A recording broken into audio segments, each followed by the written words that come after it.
Okay, so the recording has started. We have reached a quorum, and I will call the meeting to order at 5:05 p.m. Eastern Daylight Time. It is I, President Easton, in the chair. First item to consider is the territorial acknowledgement. We acknowledge that our work takes place on the traditional territory of the neutral Anishinaabe and Haudenosaunee peoples. Waterloo is situated on the Haldimand Tract, land promised to the Six Nations, which includes 6 miles on each side of the Grand River. Of course, it is Indigenous Peoples Month, and I think it's important that as we're gathered electronically and as many of us are returning to Waterloo region, that we reflect on our relationships that we have with the land and learning about the history of how this territory has been appropriated from First Nations and First Peoples to essentially in the process of forming the state that we call Canada today. And in recognizing this truth, consider how we can act to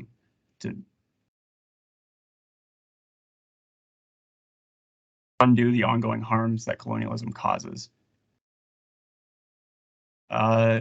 Next, we move to approval of the agenda.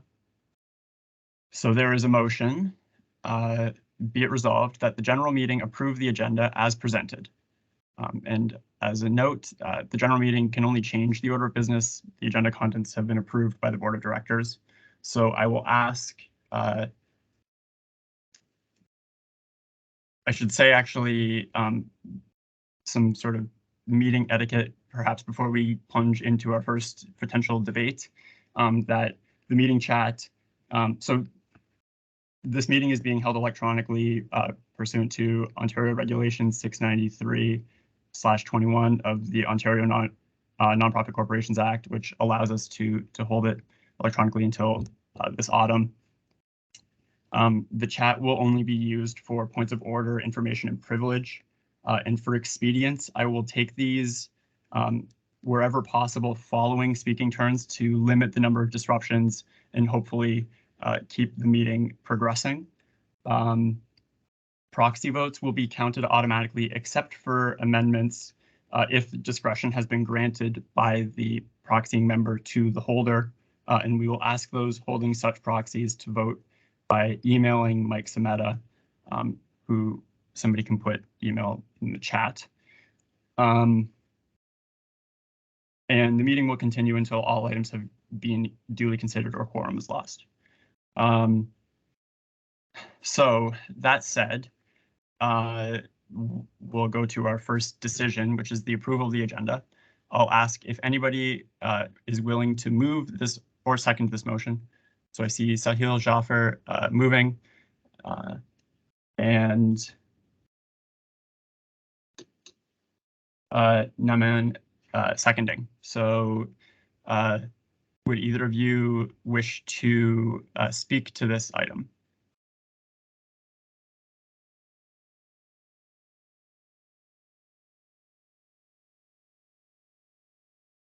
Okay.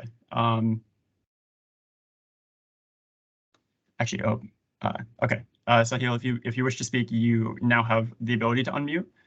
If not, feel free to lower your hand. And bear with me as I manage the two devices. I'm trying to see the chat in one screen. Okay.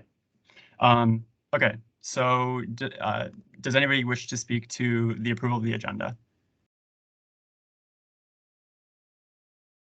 Okay. Seeing none. For the sake of expedience in an online meeting setting, I'll ask all of those who oppose approving the agenda to please raise their hand, and we'll give a minute and a half until 5:11 and 30 seconds. So if you oppose approving the agenda, please raise your hand now.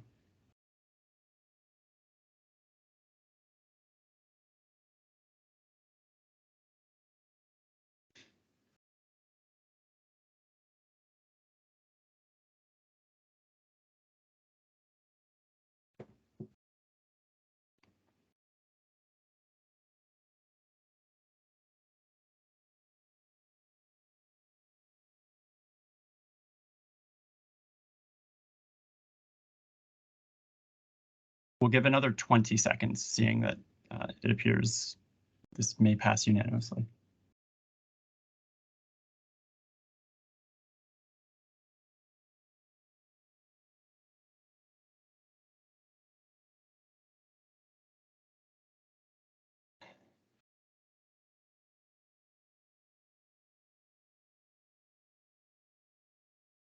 Okay, so the agenda, the motion, oh, sorry, does anybody wish to abstain from the approval of the agenda?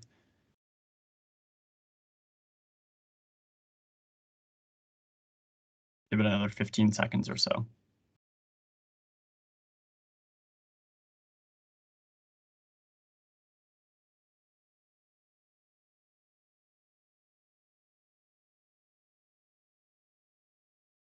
Okay, seeing none, then that motion carries unanimously. And we have approved the agenda. We now proceed to the first item, which is approval of the new WUSA bylaws. Before I read the motion, I'll give some background on how this item, of course, many of you who are in attendance presently will understand that there was a special general meeting called last month on the 25th of May, where this item was considered, and the meeting adjourned before the item could be voted on. Hence, we have called this meeting to duly consider it and seek confirmation by the membership of the new bylaws in line with our governance review. So just for the sake of the members, I'll read sort of a summary of what was discussed at the last time that this item was considered before the vote could be held. So there was an issue raised about the threshold required to pass the bylaws. In the existing bylaws, there's some language that suggests that it might be a 2/3 majority under provisions of the Ontario Corporations Act. We have confirmed with our legal counsel that under the Ontario Nonprofit Corporations Act, to which this organization is now subject, a simple majority vote is sufficient to confirm the bylaws under that legislation. The discussion at the last meeting resulted in a proposed amendment to defer the confirmation of the bylaws to a general meeting following a referendum, which would put the question essentially to the membership, specifically on whether to move to the new model or to retain the existing governance system. That motion did fail. Before that amendment, rather, failed. Then following that, the meeting was adjourned before the main motion, as you see it on your screen now, could be voted on. So, of course, this item is being considered anew, but I would encourage those present to keep this in mind as we investigate this question. So I will read the motion. Whereas the 2020 to 2025 strategic plan and the 2020 to 2021 annual plan have committed WUSA to a comprehensive review of the organization's governance. And whereas the board of directors, the students council, and the executives have acted on these commitments by engaging professional consultants and legal counsel for advice on structural reforms to WUSA governance. And whereas the board of directors and the students council have approved new WUSA bylaws to enact these structural reforms. Then be it resolved that the general meeting confirm the new WUSA bylaws, and be it further resolved that the general meeting set Thursday, September 1st, 2022 as the coming into force date of the new WUSA bylaws. I'll invite Abby Simpson to move the motion on behalf of the board of directors, and then ask for a second.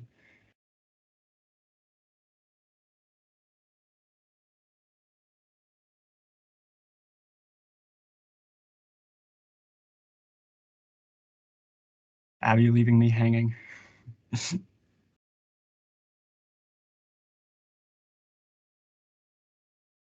Okay, so I'll take Abby to be the mover of the motion, and having seen Matthew's hand first, we'll consider him as the seconder. Abby, as the mover, would you like to speak to the motion? Sure, I can briefly speak. Do you want me to speak now? Please. Okay. So the board has been considering the governance changes since the fall term and has taken a lot of time to provide feedback to the bylaws. So the new bylaws that are presented here to you, as well as the Students' Council, has provided a lot of feedback to make sure that this is the best direction for the organization moving forward. So I'm really looking forward to hearing the discussion and seeing the result of the bylaw approval.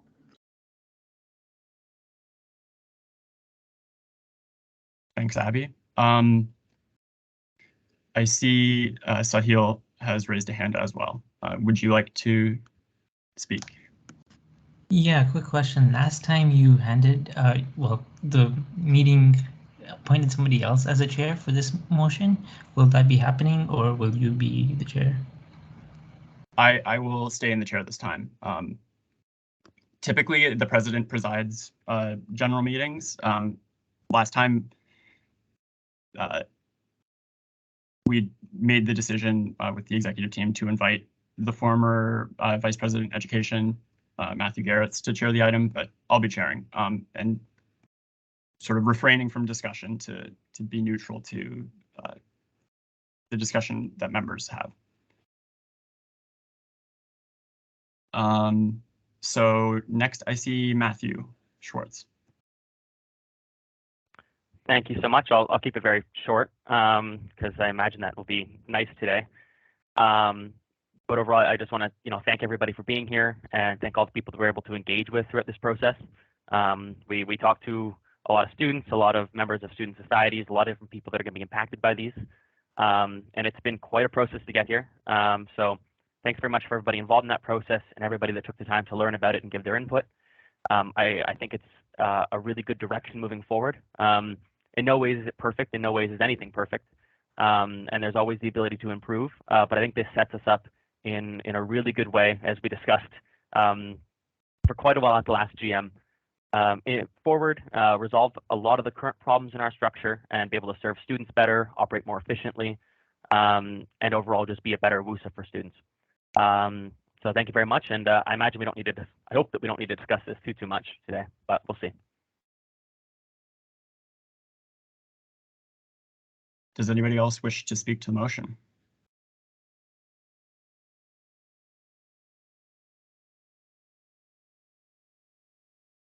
Okay. Oh, Abhiraj, allow mic.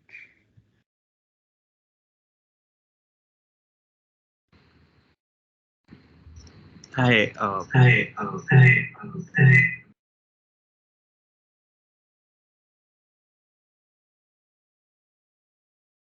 Hi, sorry about that.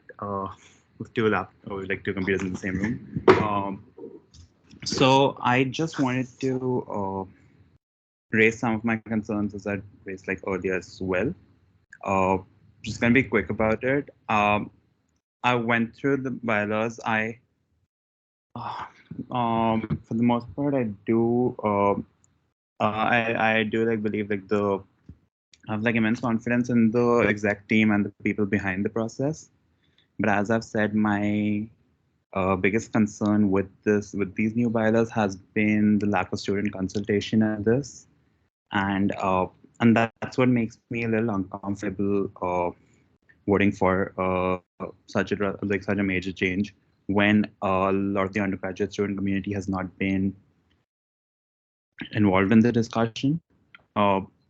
Or been barely involved in the discussion. I also so Ben also mentioned that we need a 50 or we just need a 50%, a simple majority to pass these new bylaws, and from my understanding that would mean that WUSA full-time staff alone can just pass this motion without any support from students as well, because assuming 100-person quorum, that means about 50 to 60 WUSA full-time staff who are also voting members.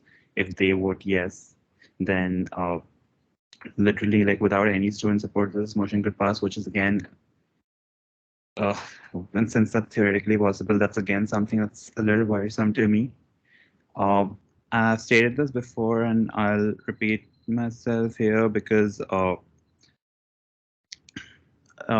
there is, for reasons both just and unjust, a certain level of apathy towards WUSA and a certain level of antipathy towards WUSA, and making such a major change without students feeling like they have been involved enough could and possibly would feed into that apathy, which probably isn't a great step for the association.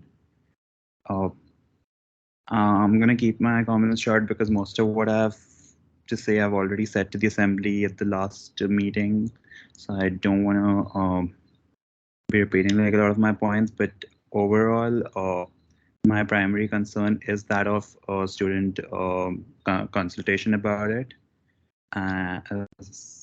and which is why I am inclined to vote against the motion so far. Thank you. Thanks, Abhiraj. Next is Catherine. I think for the sake of expediency, I will withdraw my speaking. Okay, then next is Edward. I like to call the question. Okay, let me record. Okay, so following Edward is Amelia and Evan. Okay, so please lower hands.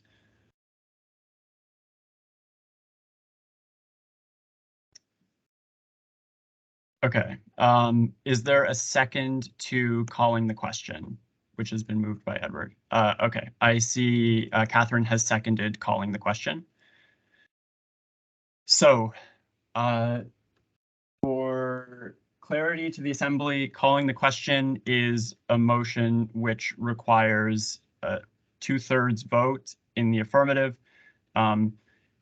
If 2/3 of the votes cast support calling the question, then the debate will finish and we'll proceed immediately to voting on the motion as it exists on your screens before you. This is not a debatable motion, and we will proceed to a vote. I will ask those in favor to raise their hand.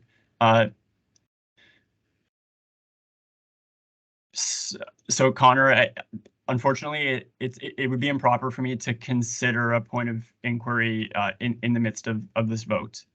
So I will consider that after, but I think it should be sufficiently clear kind of what the idea of this is. That said, those who are holding proxies, and perhaps this is what you were hoping for me to address, those who are holding proxies can please email and who have whose proxies have consented to them voting on amendments that may arise on their behalf.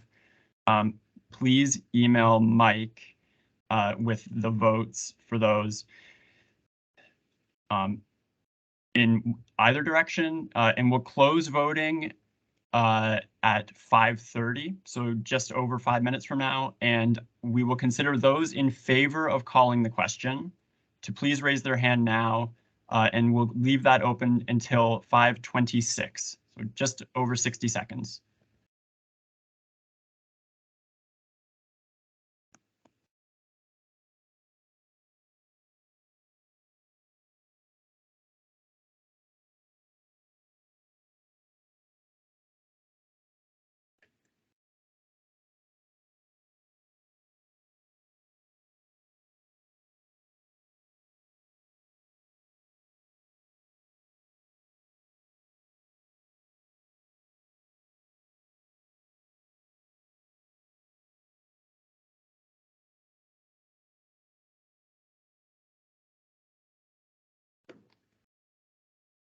So just under 30 seconds to go to raise your hand if you're in the meeting, if you are in favor of calling the question and proceeding immediately to a vote on the approval the new WUSA bylaws.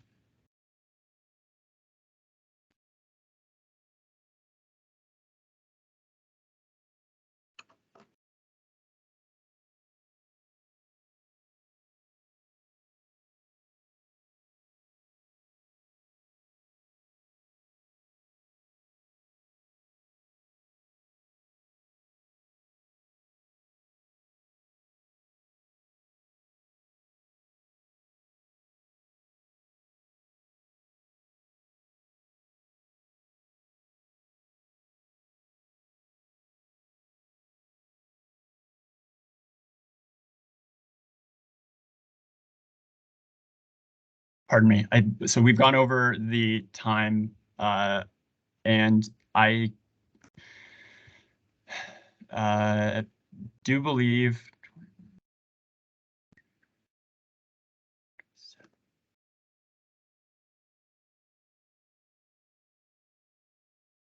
Okay, I count 28 hands in favor in the meeting.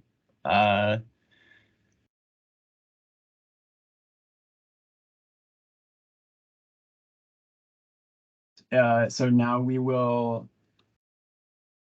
lower hands, and all of those opposed to calling the question, please raise your hand now. And once again, there are just under 3 minutes remaining to submit your votes in either direction to Mike for those holding proxies and who have the ability to do so. So those opposed to calling the question, please raise your hand now. And we will give you until 30 seconds past 5:28 p.m. Just about 60 seconds.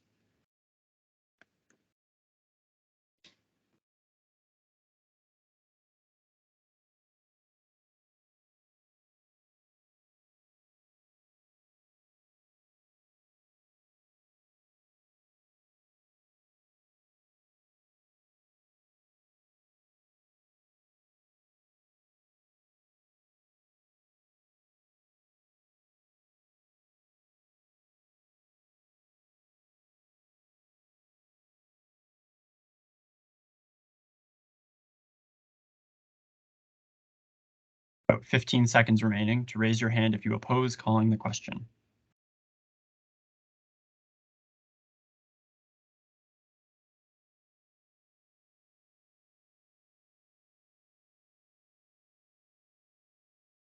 Okay, I count 3 in the meeting, and I shall lower hands.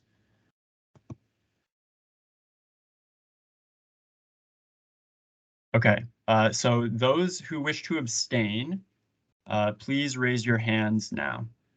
Ben, did you say 3 were against? Yes, yeah, cool. And I have noted it. 3 in the meeting opposed.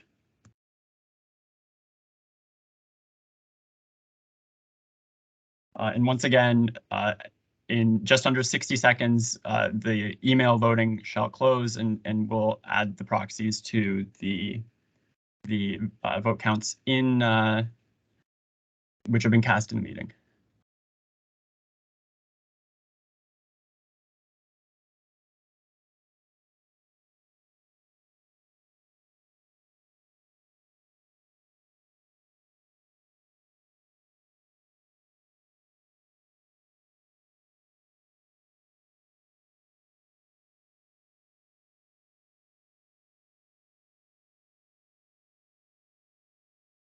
About 15 seconds remaining to abstain on the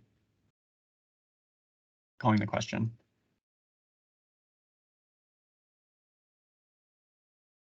Okay.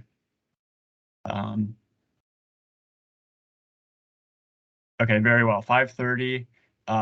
So we will take a moment to tally the votes which have been cast by email for proxy holders.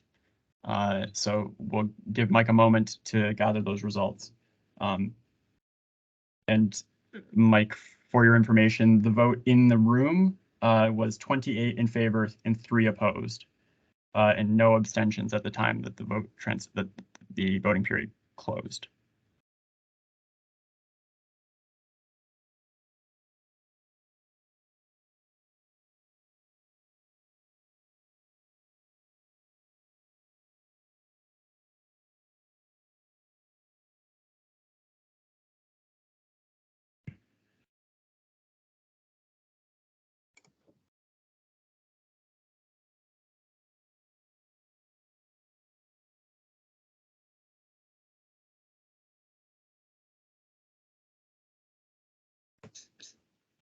All right, Ben, we have a total. So I've added everything up, but I can share just the proxy first. So 45 proxies for, 6 against, and 6 abstaining brings us to a grand total of 73 for, 9 against, and 7 abstaining. And I've also sent that to you in a chat for records. Very well. So the question is called, and we now proceed to voting on approval of the new WUSA bylaws. The motion is before you. So we'll do a similar approximately 5-minute voting period. We will not need to do email proxying because we know how people have voted on this and there are no amendments. So those in favor of the motion, please raise your hand. And we will give you until about 30 seconds past 5:33.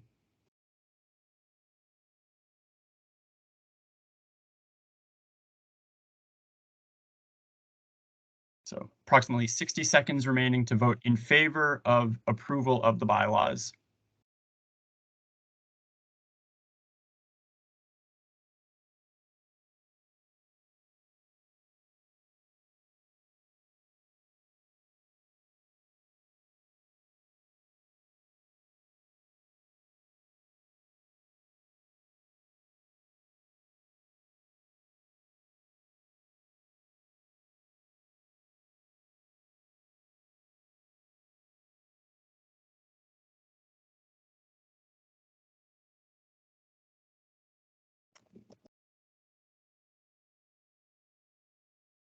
About 20 seconds remaining to vote in favor of approval of the new WUSA bylaws.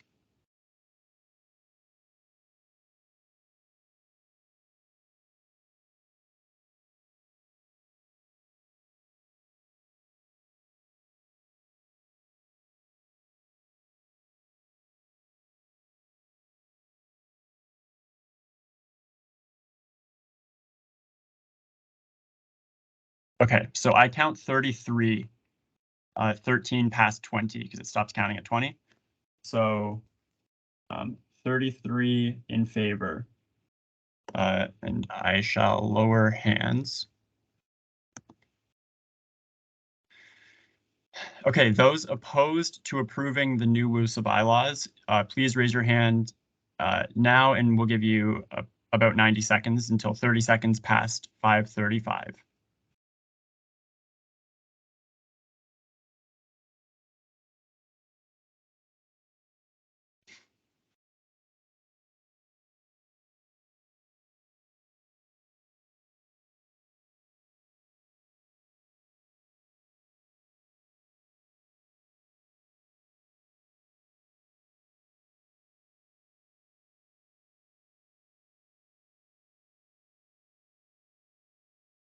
Just under 60 seconds remaining to vote in opposition of approval of the new WUSA bylaws.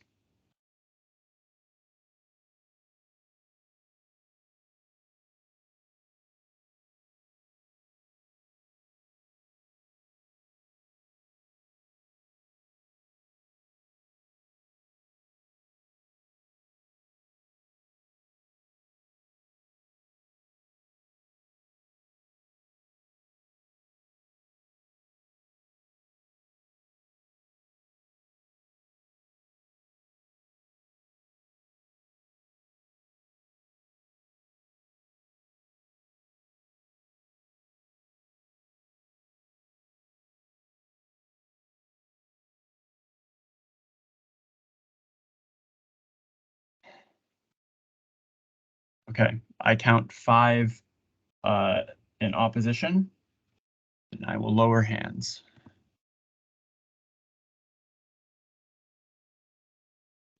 No, brilliant. Okay, so those who wish to abstain on the motion to approve new WUSA bylaws, please raise your hand now, and we'll give you until 5:37.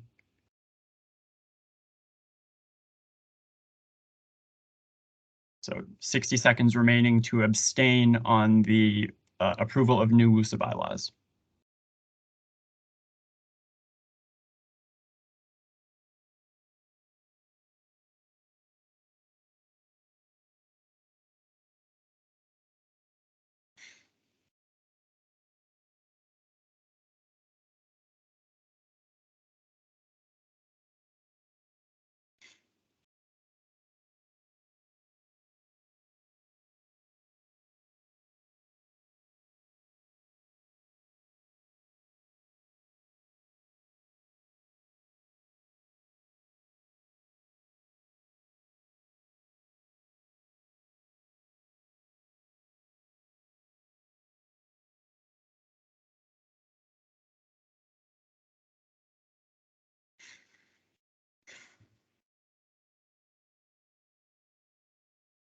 Okay, I count 7 abstentions on the vote to approve the new WUSA bylaws. Mike, could you remind the assembly of the tally of proxy votes on this item? Yes, proxy votes on this item. Proxy votes for is 70, 7-0. Against is 4, and abstaining is 15. So that Go brings us to 103 votes in favor, 9 opposed, and 22 abstaining. So the motion carries, and the members have confirmed the new WUSA bylaws. And we proceed to the next item of business, which is the member proposal on COVID-19 public health measures. I will read the motion. Switch screens. I have to zoom out.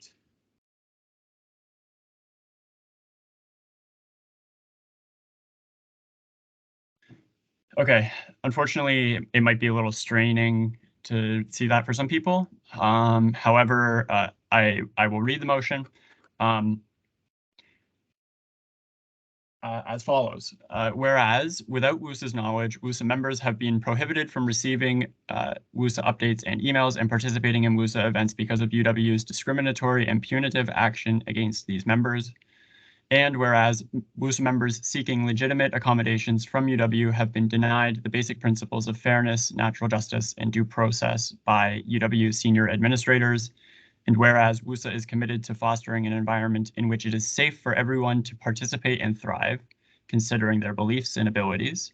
And whereas WUSA acknowledges the authority of the municipal, provincial, and federal governments to make laws with which UW must comply, then be it resolved that WUSA question why the COVID-19 science and decisions related to that science at UW are different than the COVID-19 science and decisions related to that science at other similar universities in Canada, University of British Columbia, McGill University, etc. And be it further resolved that WUSA advocate to UW senior administrators, Board of Governors, and Senate to completely lift, not just pause, current COVID mandates and only reimpose COVID mandates if required by governmental authorities and only to the minimum extent required by legally binding authorities.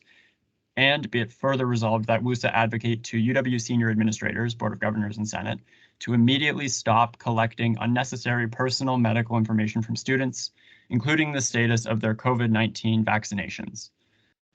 Would anybody wish to move this motion? Laura Deering has moved, and Jay Lan has seconded. Laura, would you like to speak to the motion? Yes, I would like to speak to the motion. Just so I know, how much time do I have to speak to the motion? I have a few prepared notes.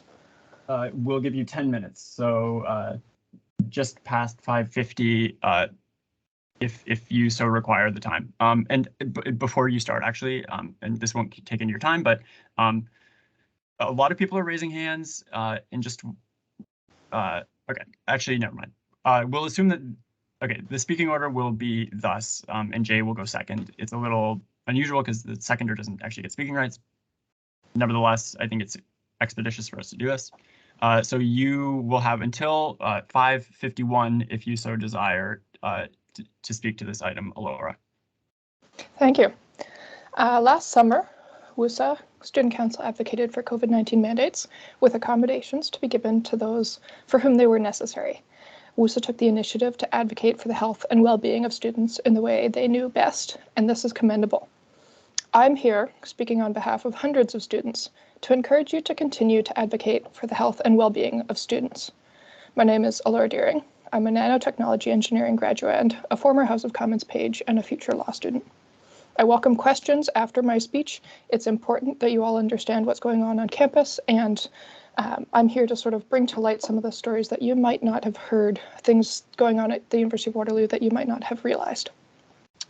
When WUSA advocated for mandates last summer, they anticipated that the University of Waterloo would give out accommodations to students who needed them. Unfortunately, I'm here to tell you UW has not given accommodations to students who needed them. Further, UW has punished and continues to discriminate against students who need accommodations to vaccine mandates. Let me share a few stories with you from students with whom I've personally talked to help you understand the issues we're facing and the questions we're asking. One student who attends Laurier and the University of Waterloo in a dual degree program submitted the same accommodation request to both schools. Laurier accepted the accommodation request while UW denied it. Why would UW deny an accommodation request that another school granted? If it was valid at Laurier, what did UW see in it to deny? Another student applied for an exemption to be allowed to fly within Canada. He received this exemption from several airlines federally, but UW denied his accommodation request. Why would UW deny an accommodation request that a federally regulated industry accepted? Some students report that they sent an accommodation request to UW, nearly identical to other friends, since they attend the same church and hold the very similar beliefs. One request was accepted, one was denied. How can UW choose to accept one request while denying one that is nearly identical? Further, a student who had received several previous religious accommodations from Ontario's public school vaccines was denied a religious accommodation at UW. Why would UW go against precedent in the case of this student and deny them an accommodation? I went to talk with the Associate Vice President Academic, Dr. Davidi. I learned also that there are students who received the first dose of the vaccine and had a severe adverse reaction to it. Their doctor recommended against taking the second dose. Even though these students produced medical notes attesting to their condition, UW declined to accommodate these students, noting that fully vaccinated means 2 doses. UW essentially advised these students to receive a second dose of a vaccine, which their doctor advised against, if the student wanted to keep studying. I spoke with a student in this situation at another Ontario university, York University, and he now has a heart condition, which he will live with for the rest of his life, resulting from the first dose of the vaccine. He had to sue York before he received an accommodation from them. This is worrisome. Many students at UW don't have the time, money, or support to sue the University of Waterloo, while also trying to pursue studies and deal with any medical complications that arose as a result of their vaccines. Why is UW denying medical exemptions to people who are medically advised against receiving the second dose of the vaccine? Personally, UW rejected my accommodation request in the winter 2022 term, after which I filed a human rights complaint under their Policy 33. 2 days later, while the complaint was in process, I was removed from my program and all my courses, including a work term report course for which I had already handed in all the documents online and which only needed to be graded. There was no in-person component to do, and yet I was kicked out because UW deemed it an in-person course. This also had the effect of removing me from WUSA's email list, so I didn't receive updates and news even though I was still a member, according to the WUSA bylaw definitions. As I was removed midway through the term, these actions by UW had significant impact on my classmates. One vaccinated friend and classmate of mine notes, "It really tilted me having to regroup my work in our class because UW kicked you out. I had anticipated working in a group of 4 and mentally prepared myself for the kind of work and commitment that group would demand. During an in-class question and answer session, I had to scramble to learn 2 topics." In winter 2022, I was involved in 4 group projects, a 4th-year design project course, and a group lab. UW's actions, kicking me out, directly impacted 12 other fully vaccinated students who had more work to do after I was disallowed from participating and assisting them. UW's policy is thus harming those students it is trying to protect, the fully vaccinated as well as the unvaccinated. Further, the University of Waterloo has taken punitive action against students who cannot be vaccinated. Many students who applied for accommodation in fall 2021 were given their rejections in the middle of the final exam period. This caused undue stress. Also, many students experienced unnecessary runaround when trying to find answers and help from university administrators. One student notes, "On December 10th, 2021, I received notice that my sincerely held religious beliefs were inadequate evidence of creed to grant an accommodation. December 10th was the 2nd day of fall term exams. Receiving this notice during a very critical time in the school term was extremely distressing and disruptive to my studying for my exams at the time. It left me confused and mentally paralyzed when I should have been entirely focused on passing my classes. In winter 2022, I was barred from coming to campus and attempted to obtain permission to take in-person courses online while they were still being held online. I was spun in a circle by administration and was redirected to many different advisors before I ran out of time to enroll in the courses. I then had to scavenge from the few only online courses offered in an attempt to make a full-time course load. Since I was unable to take all the courses I needed to, I now have a very heavy final fall term. Students continue to receive threatening emails from UW, forcibly encouraging them to upload proof of vaccination status. This is happening this term. Several students have reached out to me as they're concerned for their future education if mandates should be reimposed midterm. I know a number of students who are asking me, should I sign up? Should I take a job? Should I do this? Should I do that? And I say, I can't tell you what the university is going to do in the future, but I know that WUSA and other members are concerned for your fellow students. This is why we're bringing this motion forward. While many professors and others don't think mandates will come back, I pose the question, why did UW implement a new vaccine tracking system? And why do they continue to spend time and money sending emails and putting up posters just in case mandates come back? This doesn't make any sense, financial or otherwise, unless mandates will come back. While the University of Waterloo often cites the Ontario Human Rights Commission statement on COVID-19 mandates as a basis for rejecting accommodation requests, UW fails to remember that the Commission also notes, given the breadth of belief systems that have been found to be agreed under the Code, from Raelianism to the spiritual cultivation practices of Falun Gong, organizations should generally accept in good faith that a person practices a creed unless there is significant reason to believe otherwise. UW has not accepted most accommodation requests in good faith and has not indicated there are significant reasons to believe otherwise to any student whom they have rejected. In short, I'm here to tell you that UW has not dealt fairly with students who need accommodations from the vaccine mandate. Many of us have gone to great lengths to understand why and have still come up short. So what should we do? The motion before you seeks to address this lack of needed accommodation. We encourage WUSA to start by asking questions, such as why the advice UW is following and the decisions UW is making differ markedly from other large Canadian universities. McGill University and the University of British Columbia never had mandates. Why was this different? Why does UW continue to threaten to impose mandates even though scientists from Harvard, Oxford, Johns Hopkins, University of Toronto, and other renowned schools indicate that current population-wide mandatory vaccine policies are scientifically questionable, ethically problematic, and misguided? Further, we encourage WUSA to advocate UW to drop the mandates and not collect further personal information from students.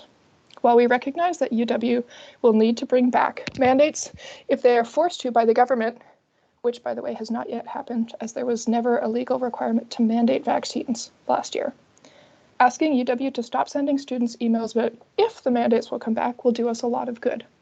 Students will be less stressed that UW could destroy their educational career overnight. Many students I know are trying to decide whether to attend UW in the fall again or not. Finally, we'd encourage UW to stop collecting information on vaccine status from students. UW doesn't require this information, and they are currently obtaining it by threatening to send students emails until students give UW that information. Please also know we care about the health and safety of other students on campus. Many of us have gone to great lengths to ask for alternative measures, such as online courses, which would allow us to continue studying while keeping others safe. The Chief Medical Officer of Health for Ontario indicated that rapid testing was a safe alternative which universities could provide where vaccination status couldn't be obtained. We were denied this medically valid alternative, and we don't know why. We just want to be able to continue the education we started. In short, WUSA has done a good job of standing up for vulnerable students to date, and we're here to ask that WUSA would continue to do so by adopting this motion.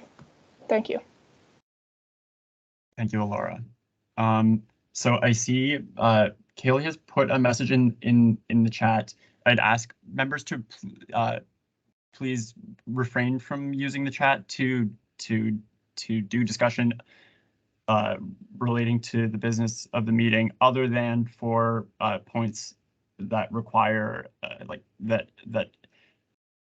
points of order, points of inquiry, privilege, etc.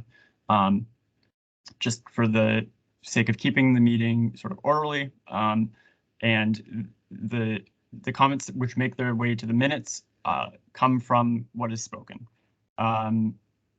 So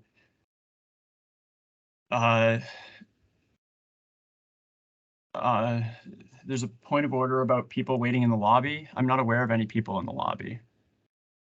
I mean, we have been admitting people from the lobby, certainly. No, I can confirm there's no one in the lobby. This is Pratik. Okay, thanks, Pratik. So then we will go next to Jay to speak on the item. And if you require, you'll have until 6:02 or so.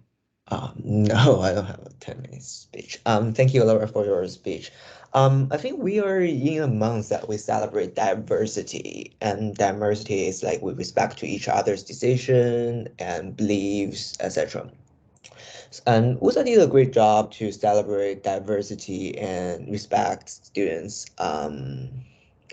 in many other ways. So, and it is very sad to hear that students are being kicked out of school only because of the mandate. There are many reasons to kick out a student out of this university, and the least reason should be your vaccine status.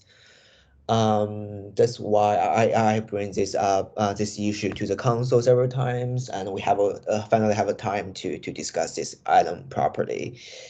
I agree with what Laura has said. So basically, WUSA should advocate for removing such mandate.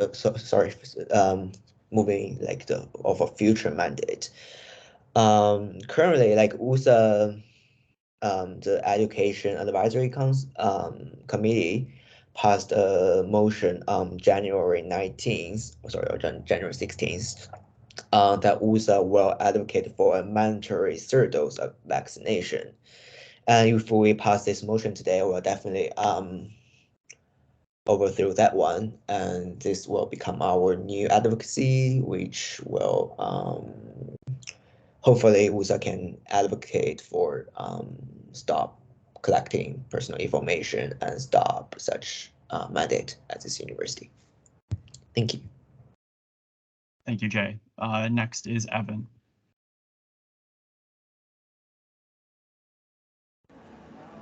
Hello. I think everyone already has opinions on this. I'd like to call the question. Okay, I need to collect the speaking list as it exists before, so please nobody raise or lower hands. Ben,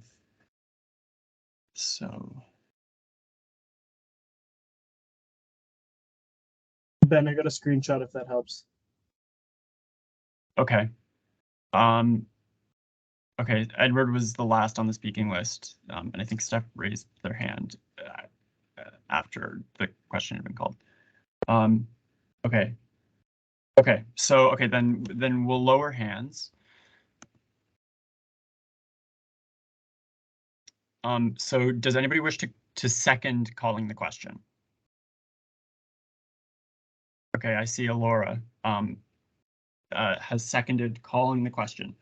So once again, we're a bunch of experts of Robert's rules. We love Robert. Calling the question means that we will, it requires 2/3 of votes cast in the affirmative to proceed immediately to a vote and suspend debate. I will ask. We'll leave until 1 minute past 6 o'clock to email responses for those who have designated, for those who are holding proxies and have the ability to use discretion. So you'll have 5 minutes from now to vote in favor, opposition, or abstaining for the proxies which you're holding by emailing Mike, whose email is in the chat. And I will give about 90 seconds for those in favor of calling the question. So that will bring us to about 50 seconds past 5:57. So those in favor of calling the question in the meeting, please raise your hand.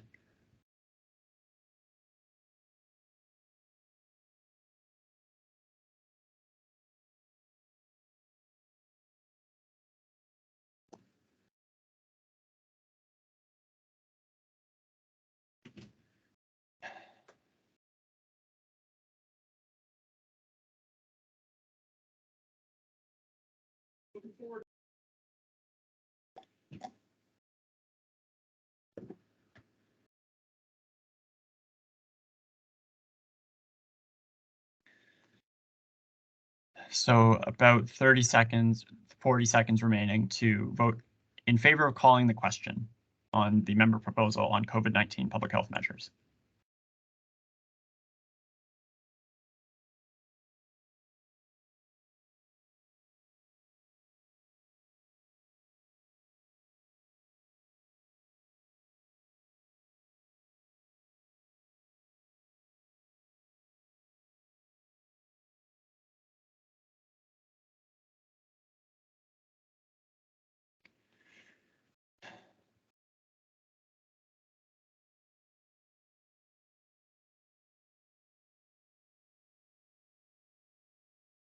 Okay, I count 26 in favor in the meeting. Correction, Ben, just 27. 27. Okay, thank you, Pratik. 27 in favor, so please lower hands.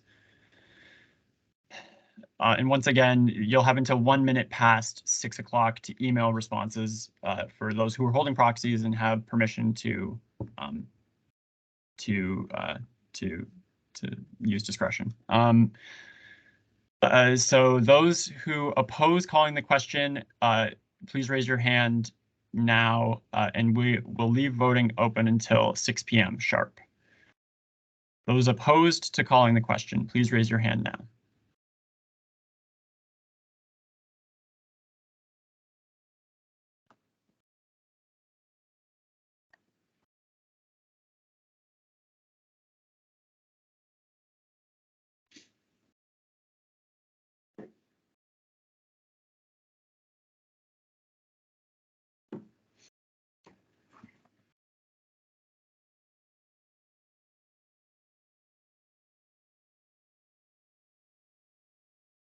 About 50 seconds remaining to oppose calling the question.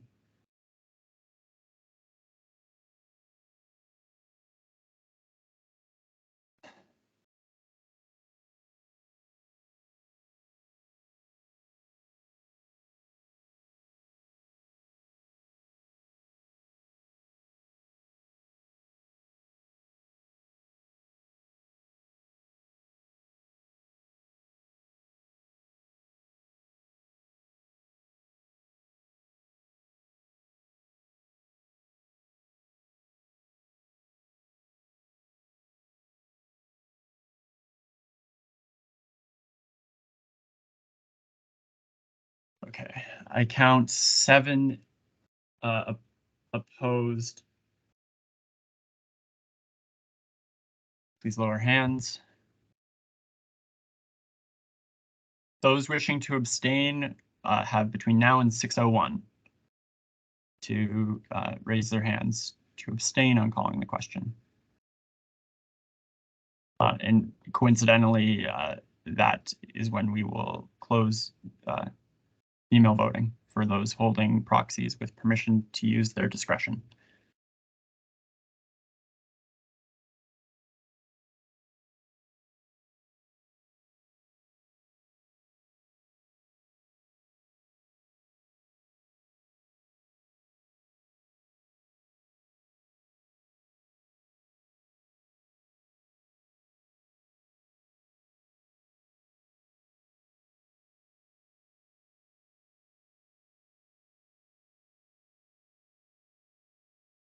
Okay, I see 3. Mike will give you a moment to tally the email votes.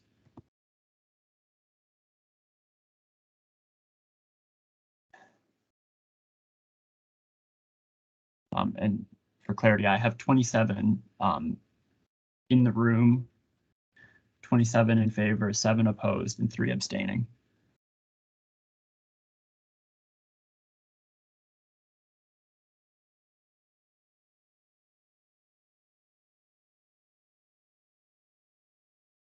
Okay. I have not received any for a good 30 seconds, so that's promising. Proxies, calling the question in favor 41, against 16, abstaining 4. And my quick math says that brings us to 41 and 27, 68. 16 and 7, 23 against. Abstaining 4 and 3 equals 7. So that motion carries. We have called the question.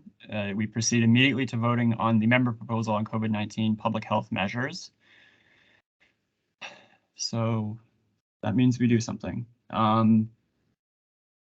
Okay, so those, so we don't need to do electronic voting because we know how people have voted, the proxies, that is, and there have been no amendments made to the motion. So those in favor of the motion before us, please raise your hand now, and we'll give you until 15 seconds past 6:04. So those in favor of the motion before you.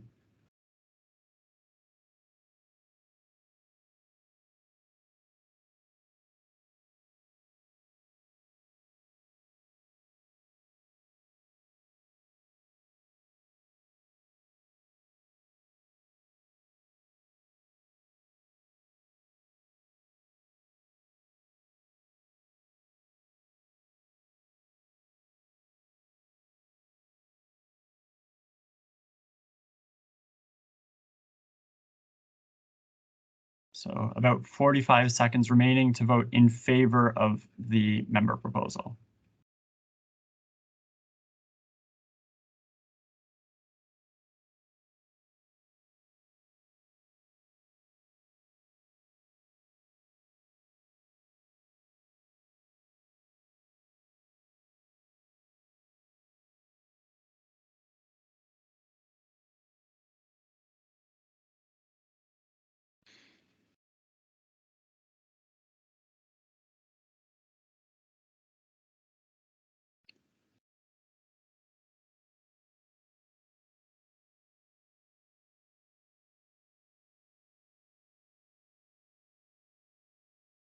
Okay, I count 15 in favor.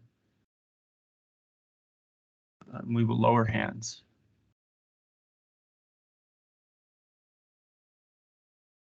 Okay, so those opposed to the motion, please raise your hands now, and we'll give you until 6:06. So.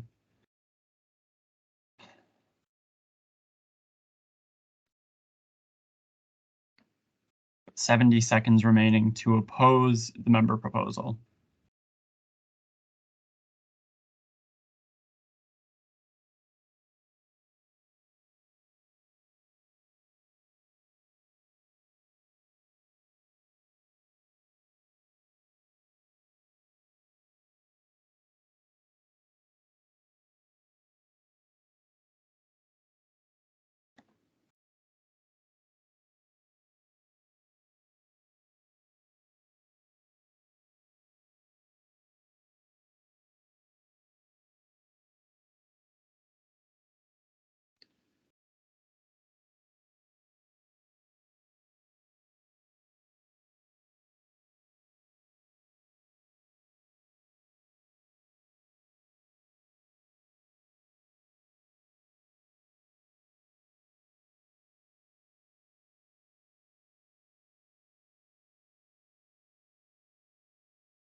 If I'm not mistaken, I count 23 opposed.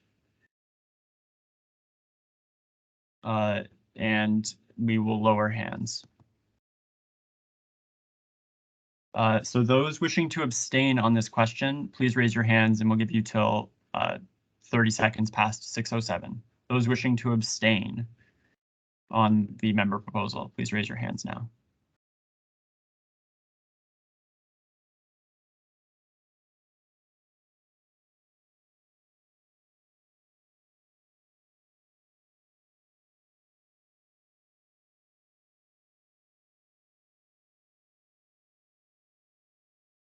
"30 seconds remaining to abstain on voting on the member proposal."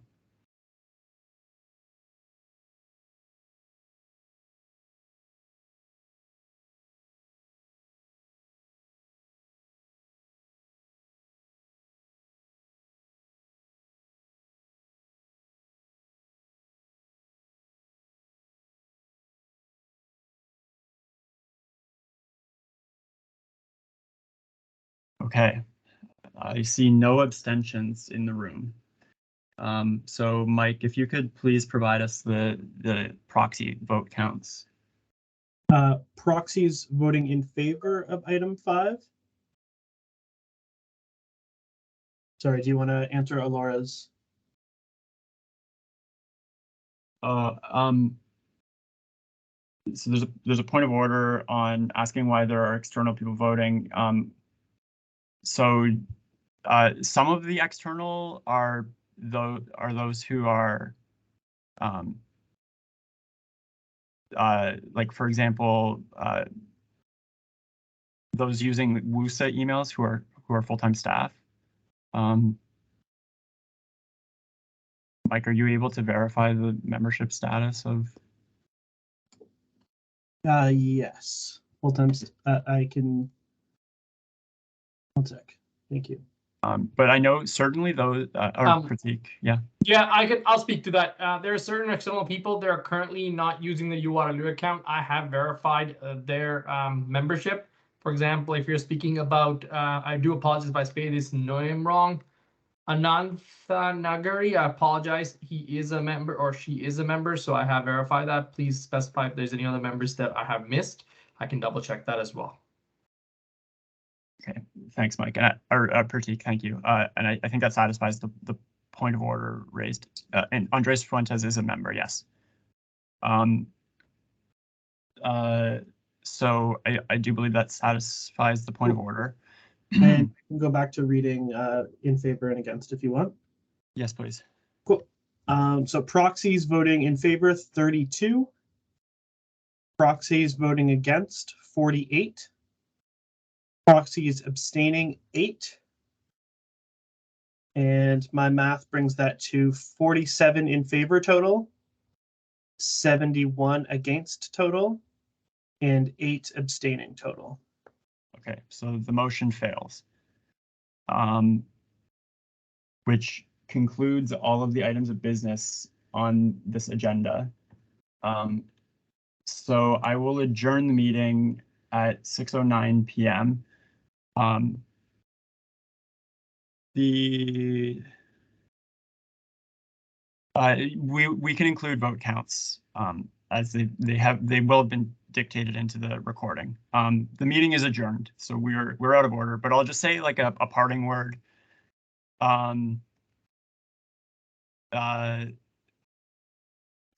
Very grateful for everybody's patience. Yeah, governance can be tough sometimes, but we're all I think better off when we're patient. So thank you for attending. We're grateful, and have an excellent summer. Okay, on that note, I am out.